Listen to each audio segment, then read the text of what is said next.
Hi, this is an example of time-harmonic fields and Maxwell's equations. So suppose the electric and magnetic field intensities in free space are given by this thing here, where we've got E, which is in the phi direction, and H, which is in the rho direction. So we're dealing with cylindrical coordinates, and you'll see unknowns beta and H0 there. Determine those constants H0 and beta such that the fields satisfy Maxwell's equations, such that the fields are indeed electromagnetic fields. So, all right, one of the goals of this example is to get you used to working with phasors. So let's do that. Let's rewrite E as the real part of ES e to the j omega t, like this. And let's do the same for H. H is the real part of HS, e to the j omega t, right? And I'll remind you that here, omega is equal to 10 to the 6th, 10 to the 6th by inspection. That's the coefficient in front of t. And then what are ES and HS? ES is the phasor, right? So the number out in front here, called the amplitude, is 50 over rho, and then the angle there is beta z. So there's our phasor in the phi direction, and for H we have our phasor is H0 over rho, e to the j beta z, in the rho direction, like that. All right, so we fully specified our phasors.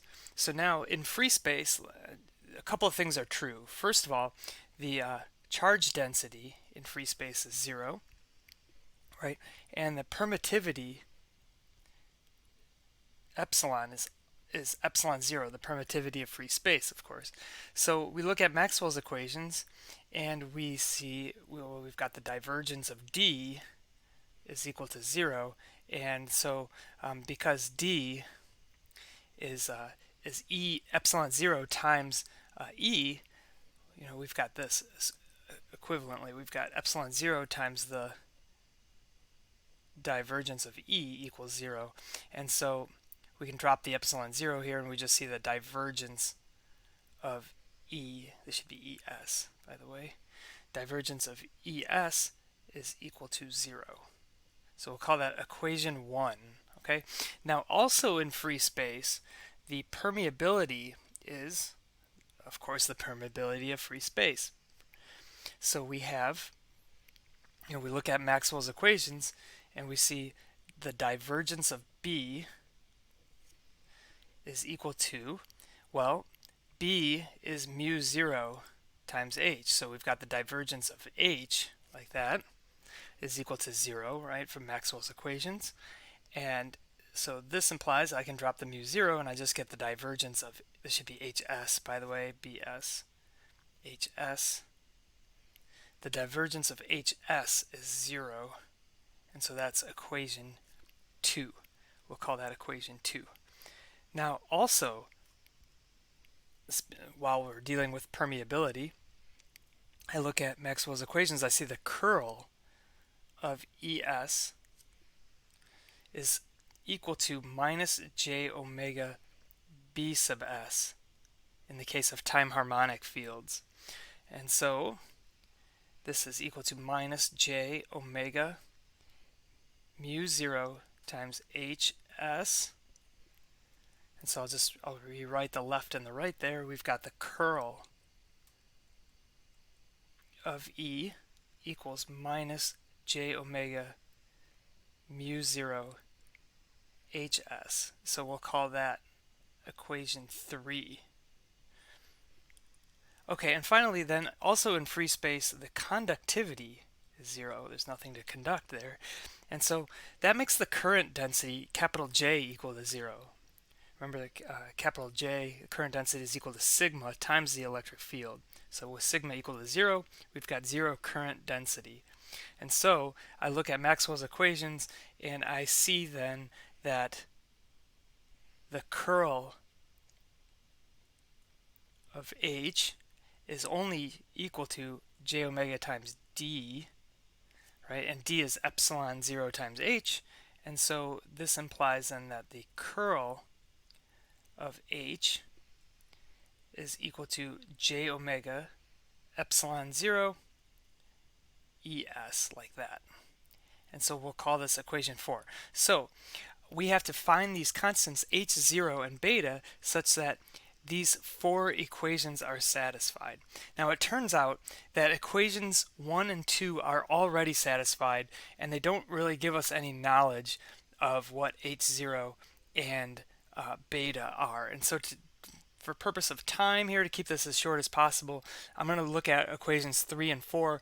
I'll let you work out equations 1 and 2 to verify that they don't give you any information regarding H0 and beta. So let's look at equations 3 and 4. We'll start with equation 3.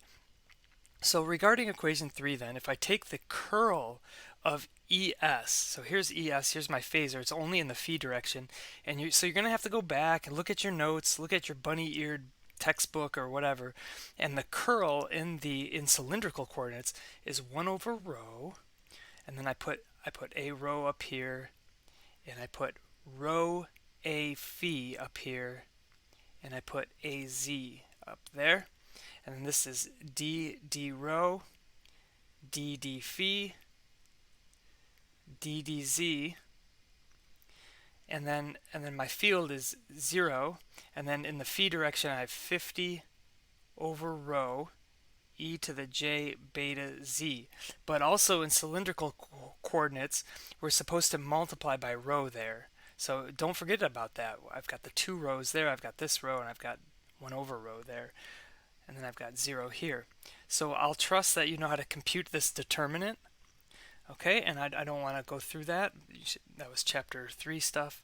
And so we're going to move on, and we're going to say that this is just 1 over rho times minus j beta 50 e to the j beta z in the rho direction, in the rho direction. So that's, again, that's the left side of equation 3. So if I plug in HS, then I get the following. I get this thing that we just computed, okay, is equal to, now the right side would be minus j omega times mu 0 times HS. HS is H0 over rho times e to the j beta z, and then in the rho direction. Okay, so there's a lot of cancellation that happens here. First of all, the minus j's cancel, the 1 over rho cancels. What else cancels? The e to the j beta z cancels, the a rho cancels, right? All that is nice. And so I'm left with, and we want beta and we want H0, so I've got a relationship between the two of them. I've got 50 beta equals omega mu 0 H0.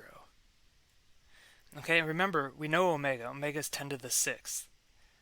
So, and we know, of course, mu 0, so we've got to get beta and H0. So that's one equation. That's I'm going to put asterisks by there because we derived that equation. All right, now, so we've got 2 unknowns, 1 equation. How do we get the second equation? Well, that I claim is given by this equation 4, right? So I need another curl there, so I'll do that. And here's HS. It has a component in the rho direction. So again, we go back to our notes and we see that the curl in or the cross product, whatever you want to call it, in cylindrical coordinates, I put 1 over rho there, then I put a rho here, and I put rho a phi here, and then I put az there. Then d rho, d phi, d z. Now I put my field. So I've got H0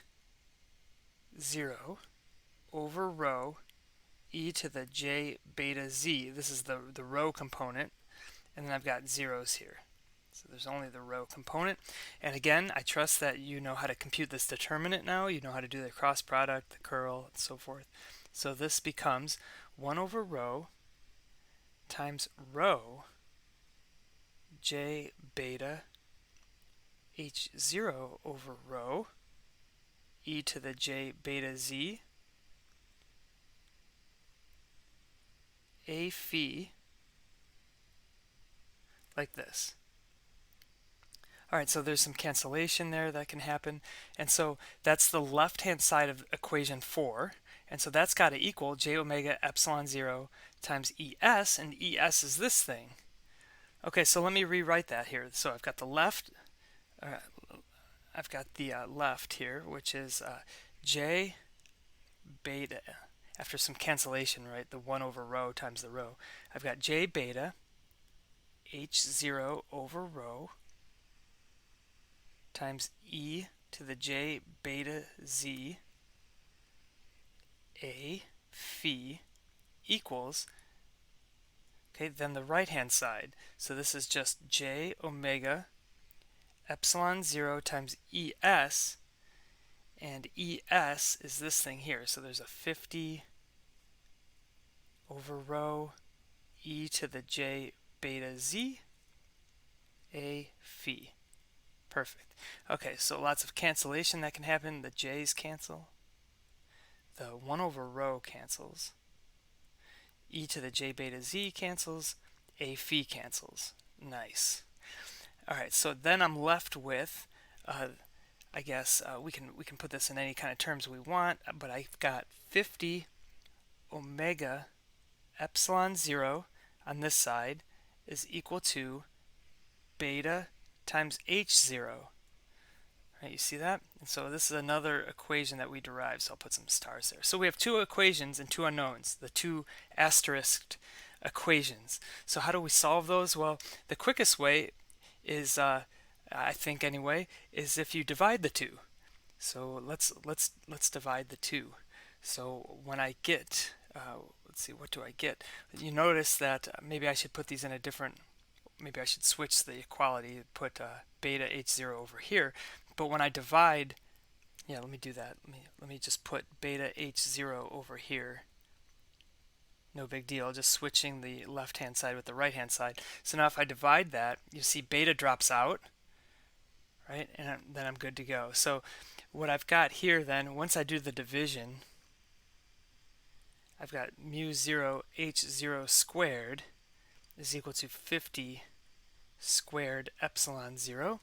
And then when I solve that for h0, I get plus or minus 50 times the square root of epsilon 0 over mu 0. So I've got h, and with h then I can plug it into either one of these asterisk equations, and then I solve for beta, and I get beta is equal to plus or minus omega times the square root of epsilon 0 mu 0. And that is my final answer.